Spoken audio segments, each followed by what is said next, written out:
Hey guys, it's Sean Reddy with the Keller Williams Reddy Group, bringing you step 12 of our 12-step series. I know this is the finale.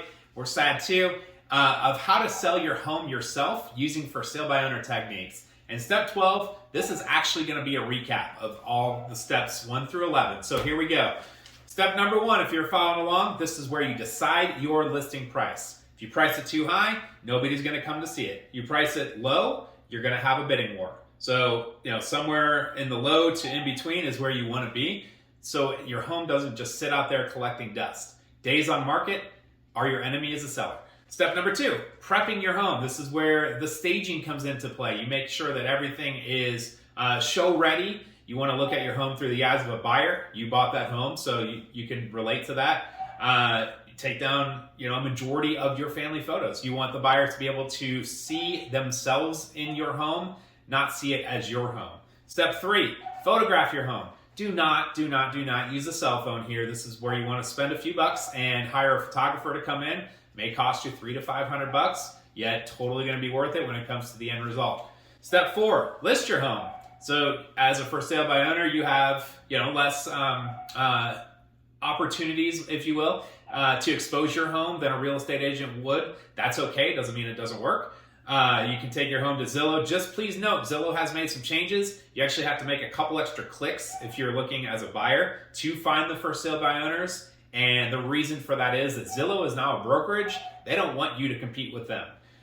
Step number 5, is disclose. 75% of real estate related lawsuits involve a for sale by owner, and most of those are because the for sale by owner under disclosed or didn't know how to disclose. So make sure that you are following all of the state disclosure requirements. Step number 6, market your home.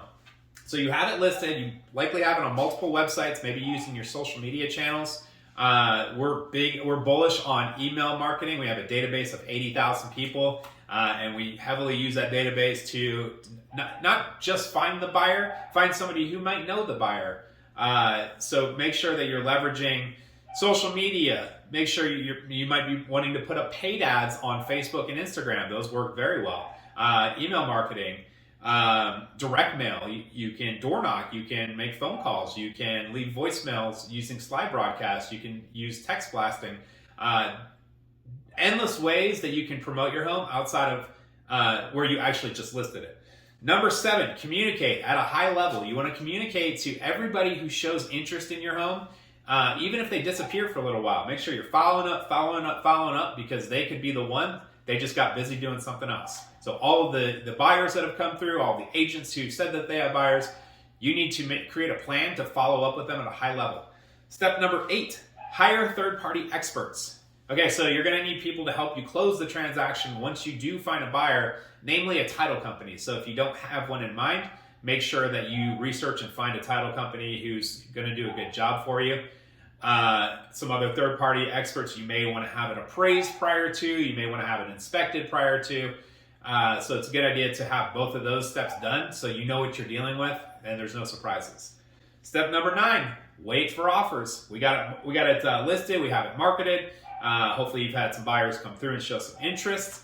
So now we wait for the offers to come in.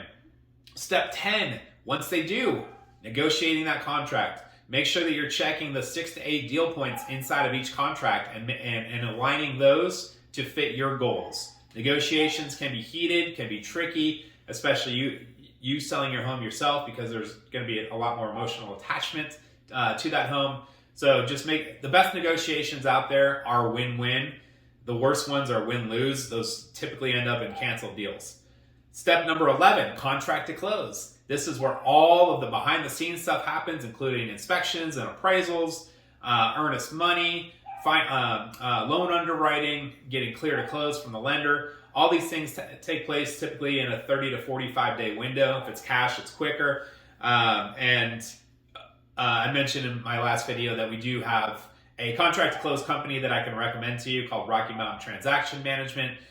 They do a phenomenal job. We hire them and we sell homes every day. So if you don't sell homes every day, like a for sale by owner, you may want to consider seeking help there for a few $100. And that is it. Those are the 11 steps. I know I said 12. Yeah, the 12 step is a recap of all of them.